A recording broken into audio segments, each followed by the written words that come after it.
Nous voici arrivés à une autre étape de cette histoire qu'on appelle la crise de la COVID-19 ou pandémie de coronavirus. Cette étape, c'est le retour graduel à la normale, qu'on nomme aussi le déconfinement. Pour toi, ça signifie peut-être un retour en classe prochainement et celui de tes parents au boulot. On dit que c'est un retour à la normale, et pourtant tu peux ressentir plusieurs nouvelles émotions reliées à ce qui s'en vient. Tu as peut-être des questions qui se bousculent dans ta tête. Voici donc quelques réponses et des trucs à mettre dans ta boîte à outils pour bien vivre cette nouvelle étape. Allons-y. Mais pourquoi retourner à l'école si le virus est encore là? Tu as raison, le virus est encore présent. Il le sera pour plusieurs mois encore.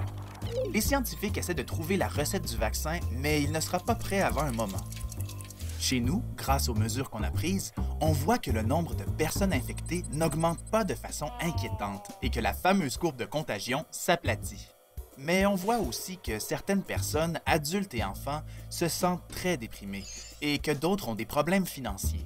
Il est donc nécessaire de reprendre tranquillement nos activités tout en côtoyant une nouvelle voisine qu'on n'aime pas vraiment, la COVID-19. Mais comment on peut être certain que c'est pas dangereux? Eh bien, pour être franc, on ne peut pas promettre qu'il n'y a aucun danger. Avec ce virus, il faut accepter de vivre avec un peu d'incertitude, parce qu'on ne comprend pas encore tout au sujet de la COVID-19. Mais quand on ne comprend pas tout, sais-tu ce qu'il faut faire? Il faut se rassurer avec tout ce qu'on comprend. Ça peut te paraître bizarre, mais en fait, c'est le secret pour se sentir mieux. Par exemple, on connaît très bien les règles d'hygiène comme se laver les mains à l'eau et au savon pendant au moins 20 secondes.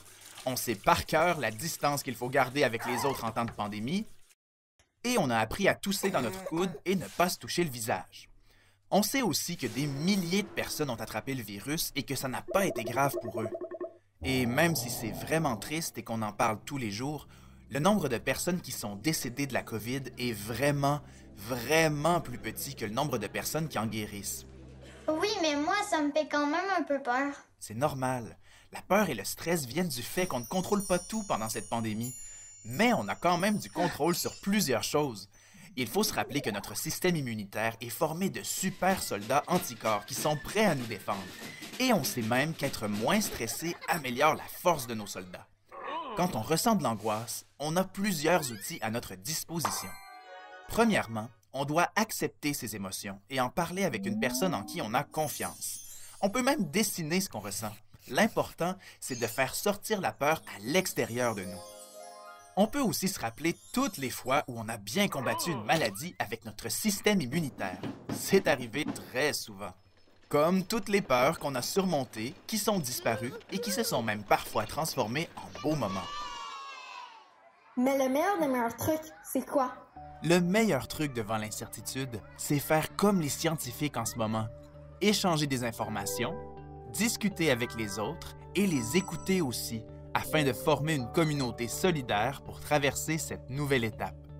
Parce qu'ensemble, tout va mieux.